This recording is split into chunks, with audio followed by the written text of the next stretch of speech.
Good evening and welcome to the February 5th City Council meeting. If you join me in a moment of silence in the Pledge of Allegiance.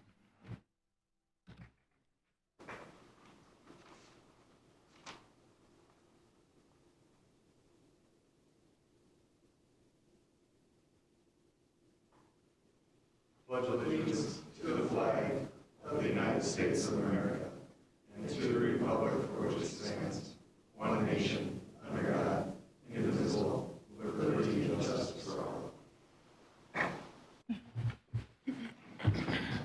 Ms. Orlovsky, roll call, please. Michelle Volk. Here. Luke Kellier. Here. John Bermel. Here. Dan Walter. Joshua Lee. Okay, moving on to item number 3, citizens' comments. This is an opportunity for residents or business owners for up to 3 minutes to discuss any issues that are pertinent that may not be on the agenda.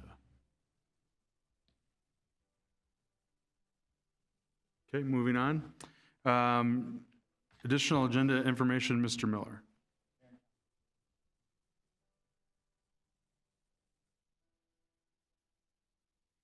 Okie doke. Moving on to item 5, our presentations, introductions, and I'll turn it over to our police chief for his quarterly update.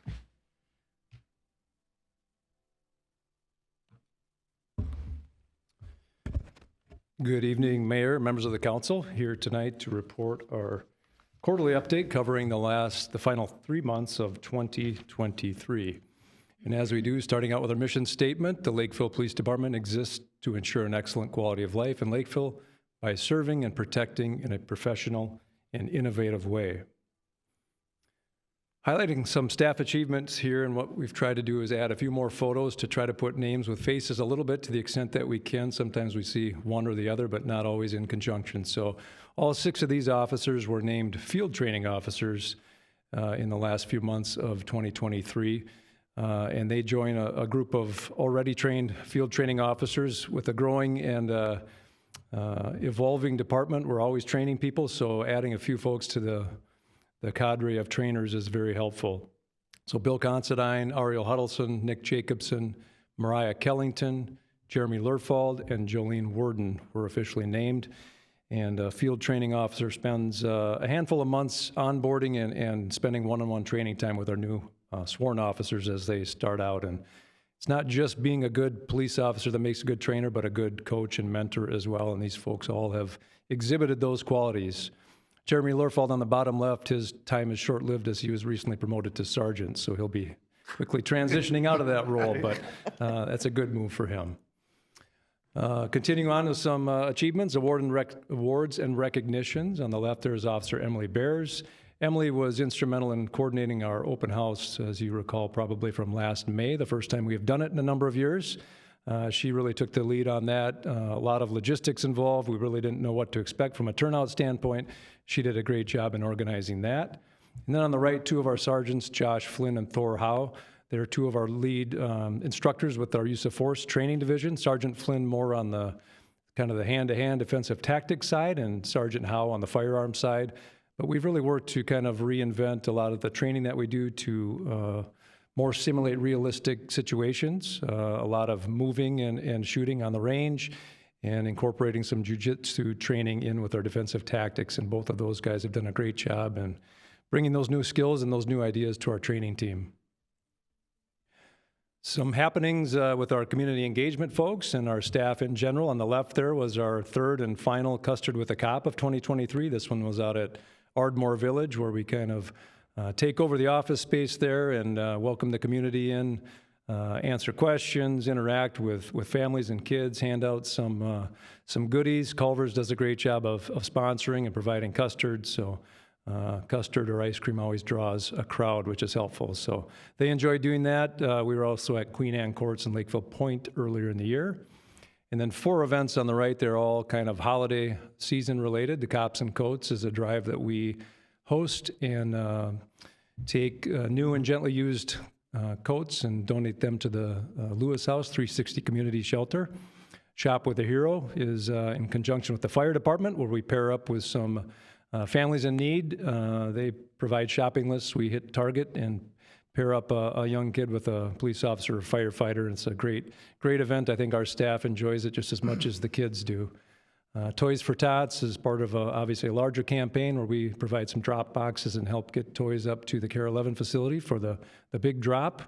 And then a little bit lower key by design, the Santa in Blue is throughout the course of the year, our staff identifies some children or families that have gone through some pretty tough call or a tough time, where we submit names, and we have great business partners in the community that help donate gifts, and we host an event where those gifts are delivered with Santa and opened up and have some treats there as well. So all fun events, and I have to give a shout out to our Public Safety Foundation for the work that they do in helping us out and help solicit donations for those programs. Back in October, we celebrated 50 years of our reserve program. So way back in October of 1973, they started out with twice as many reserves as they had police officers at that time. So kind of hard to think about that nowadays. But we have 17 reserves, all in a volunteer capacity. They provide thousands of hours of work to our department, from special events like Panaprog to routine weekend patrols where they might pair up with an officer to help out. They go through a pretty significant amount of training on the front end because they are wearing police department uniforms and vehicles, and they get approached with questions, and a lot of times people don't necessarily know what their role is, so a lot of the training is for them to be able to handle things or pass that off appropriately, but also help with things like traffic direction, medical assistance. They're talking on the radio, they're resolving conflicts, and just provide a lot of service to our department and to the community as a whole. Just a brief update on our unmanned aerial systems program, more commonly probably known as a drone program. As you recall, last year we worked through the process to get this program up and running, and we have 7 trained pilots, which was kind of our target for the first year. They've all been through the FAA certification and have been flying. They also fly at least 30 minutes a month. I think all of them have been over that as they're getting used to operating these devices. We have 3 drones in the fleet, two of the bigger ones that are more for outdoor area searches. And towards the end of the year, we had a donor that provided a small drone for indoor work, building searches, residential things, cases of those natures. And it's important to note that, especially for the indoor one, that drone can not fly anywhere where an officer isn't legally allowed to be. So if an officer can't be standing in that spot, that drone can't be flying through that building. I think that's just one thing we want to point out. Mission-wise, they flew 256 missions between August and December. Now, a little misleading, a large dose of those were training missions, just getting up and running. But all of these are tracked. The state statute requires it. So even if it's a training mission, those are all tracked, the intent and the length and things like that. But there was 14 missions for active law enforcement incidents, and we also paired with our K-9 training group and our city communications staff to shoot some video as well. Good practice for us to utilize our skills in some of those lower stress environments, training and things like that. Our crime scene unit is another group to highlight. They had a full team training in November. We have 14 sworn officers and a sergeant that make up our crime scene unit, and this is a secondary assignment, so all of these people have primary roles in the department, either patrol officers, a sergeant, detective. But this team does a lot of training, and they process a lot of scenes. As you can see on the bottom there, in 2023 as a whole, they processed a total of 80 crime scenes, everything from person crimes, weapon calls, property, death scenes, things like that. And there's a list there of some of the skills and training that they provide, but really does a couple things for us. Number one, we do have access to a state crime lab, but their threshold for coming out is pretty high. Homicides, pretty significant incidents where we fortunately don't have too many of those, but there's a lot of things that happen where we want some crime scene work, so our team is able to handle that. And it also really shortens our turnaround time on evidence being submitted to the state crime lab. If you think of like a burglary scene where maybe we would collect a pop can or something like that, instead of sending that can in and having the state lab look for fingerprints and DNA, we can do a lot of that in-house and then just send the fingerprint itself or a DNA swab. And so we do a lot of the front-end processing, and it makes that turnaround time much quicker in getting results back. Just some other bulleted points on some training and development. I won't list all of these, but highlighting a few. South Metro SWAT team, they train monthly. We currently have 3 operators on that team. Again, that's a regional team made up of Dakota and Rice County agencies. A COPS conference, which sounds like a very general conference, right? This is Concerns of Police Survivors is the acronym there, but the 2 officers attending there are members of our peer support team, and that conference is a wellness, a law enforcement wellness conference. We've sent people the last few years, but it's a good way to learn of trends and things that we can bring back and train our staff on from a wellness perspective. And then the AX 200 training, I'm not going to get into specifics because I don't know a whole lot about that. That's our electronic crimes unit detective, but he was out in Virginia for some training out there and some pretty specialized stuff. And as you can imagine, that level of training is ongoing and changes quite frequently. Then on the bottom there, every about 3 years, we're audited by our licensing board, the Minnesota Post Board. We were audited in December. Our training records and making sure, obviously, all of our sworn staff are up to date on training, making sure all our policies are in place. All things went very well, but there is a significant amount of work from the staff side to prepare for those audits and to produce those records. And I'm proud of the work that our staff does, not only in passing the audit, but also preparing for it. And this is a year-long slide on CRU calls. So some of you may recall Travis's Law not too long ago, but what that does is routes certain 911 calls to a crisis response center, which is in Lakeville is Dakota County Crisis. And so this is just some statistics year-end for 2023, both countywide and Lakeville. So 992 calls were routed right from our Dakota 911 center to crisis without ever dispatching any other services. And in the end, 83% of those were handled without police departments ever getting involved, which I think is a pretty successful rate. Breaking that down to Lakeville, 90 of those calls were ours, so about 9% of the total. And then just kind of some high-low numbers there. December was the highest month and January the lowest. Kind of strange when they're back-to-back, but with crisis calls, we see the holidays kind of be a spike in some mental health issues and crisis, a time of stress and need for a lot of folks. So if you're wondering on the 83%, so what happens is 100% of these calls go right to crisis, but there are times where maybe the crisis worker shows up at the scene or something they learn on a phone call where they then do loop back and get police departments involved. So there are some of those that we end up getting involved with, but 83% handled without any involvement, I think is pretty good. 2 cases of distinction to highlight here. So on the left is what we've called the porch pirate, kind of a term that gets thrown out with all the package deliveries that go on all over the place, and certainly here in Lakeville. But we had an issue with packages being taken from residential neighborhoods and doorsteps.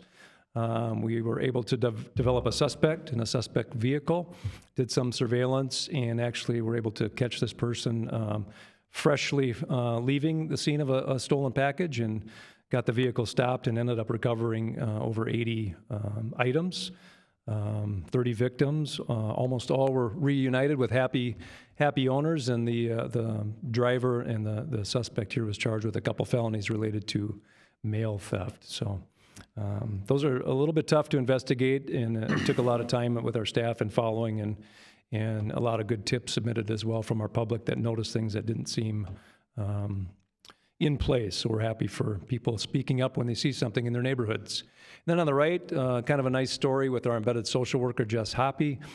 This was a parent who was really struggling with a young child, some behavioral issues, ended up calling the police department because they just didn't know where else to go. We helped kind of ease the situation in the very short term, but then quickly turned this over to our embedded social worker, who then worked with the family ongoing. And really, we got some good feedback from this family on some successes with this young child. Really reduced our service commitment from a police department standpoint, but also left this family off in a lot better place with resources. And it's just nice to be able to have someone walk alongside them rather than just pass off a phone number and say, here you go, call them. So just a good way to highlight that partnership we have going on. And then a handful of slides here related to statistics, both fourth quarter and then year to date. Our case files for the fourth quarter were almost on par with 2022. Year to date or annually, we were about 3,000 case numbers above where we were in 2022. And these are all incidents that generate an official police report. And then calls for service in general, fourth quarter, we were just about 13,500 calls, up about 3,000 from 2022 during that time period. A couple of the types that we look at frequently, the mental health side, welfare check, and crisis type calls were relatively steady between 2022 and 2023 for the fourth quarter. And then year to date, we were at about 51,500. That's up quite a bit from the 42,200 in 2022. Welfare checks were up a little bit, and crisis mental health were as well. And again, that's full year in 2023. And then on the traffic side of things, traffic stops were up pretty significantly in the fourth quarter, and those are all self-initiated.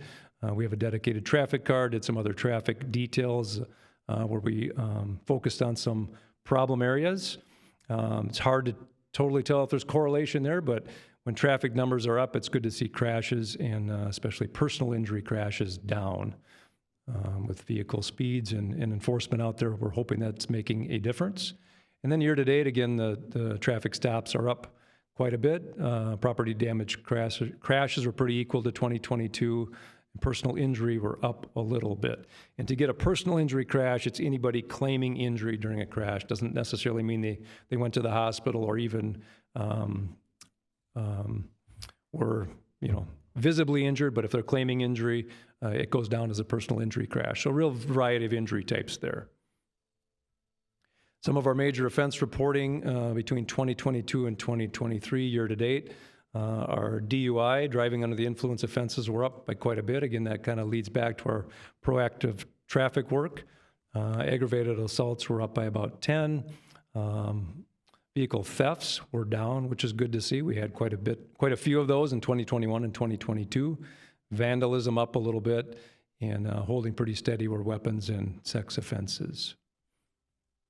And finally, just comparing as we do to a couple of our neighboring cities on this total calls for service. These are billable calls from Dakota 911.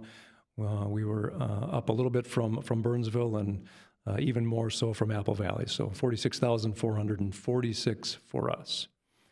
And then ending with a nice positive comment from a citizen on our Facebook page, just giving us a little shout out. And when I say us, this was our overnight staff. Must have found an open door somewhere at their property or a vehicle. We don't know exactly what, but the officer involved was able to secure the door and hung a little note there. We have some door hangers that we leave just saying, hey, we were out, noticed a door open. If we can secure it without infringing upon anybody's property, we can do that, but we'll hang a little note just so they're aware of it. But kind of nice for our overnight folks that are out there a lot to get some recognition for being the eyes and ears while much of the community is sleeping. So with that, I'm happy to entertain any questions that I can. Council, questions, comments? Thanks, Chief, for a very thorough response, and thanks to your department for all the work that they do. You bet. Thank you. All right, moving on to item 6, our consent agenda. Mr. Miller, anything you wanted to highlight here? Thank you, Mayor and Council. A few items. Item 6G is a resolution approving appointments to city council committees and interagencies. This is an annual process that you go through, appointing yourself to various personnel, public safety, liquor committees, as well as those that are representing the city in external affairs. Item 6I is a resolution amending the Lakeville Fire Relief Association bylaws relating to pension benefit levels. You discussed this at your last work session, and this changes the vesting levels as well as increases the annual contribution amount to the what we call the paid-on-call department. It's our volunteer fire department. Item 6T is actually 2 resolutions. It was in your packet originally as 1 resolution, but these resolutions will be amending the start times for your city council meetings.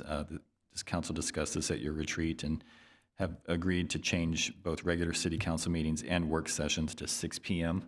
starting March 1st. And then item 6U is a purchase agreement with the Milligan Studio for 3 public artworks, which will go at the new Antlers Park as well as the Lakeville Area Arts Center downtown. Okay, very good. Any items for the council you wanted to discuss or pull? I need to pull item F, appointing judges for the presidential nomination primary, because I'm on the list, so I need to abstain from that. Okay. Anything else? Now I'll take a motion to approve the consent agenda except for item F. I move to approve the consent agenda except for item F. Okay, is there a second? Any further discussion? All those in favor say aye. Aye. Aye. Opposed? Consent agenda passes. We'll move on. So it sounds like we just need to approve F. Councilmember Walter doesn't want to vote for his $23 per diem as an election judge. I think it's more than that. I don't know, I just made up that number. Sorry, I'm trying to find the resolution here. Is there somebody that wants to make a motion on letter F? Yep, John. I move to approve the resolution appointing election judges for the March 5th, 2024 presidential nomination primary. Okay, and is there a second? Okay, any discussion about the motion? Okay, we'll just do a voice, or we'll do a roll call. Volk, Aye. Hellier, Aye. Bermel, Aye. Walter, Abstain? Lee. Very good. Moving on to 789, unfinished new business. Anything council wants to bring up? Okay, if not, our next regular meeting is Tuesday, February 20th, because of President's Day right here at City Hall. Next work session is Monday, February 26th at the water treatment facility. And with that, I will take a motion to adjourn. So moved. Is there a second? Second? All those in favor say aye. Aye. Opposed? We're adjourned.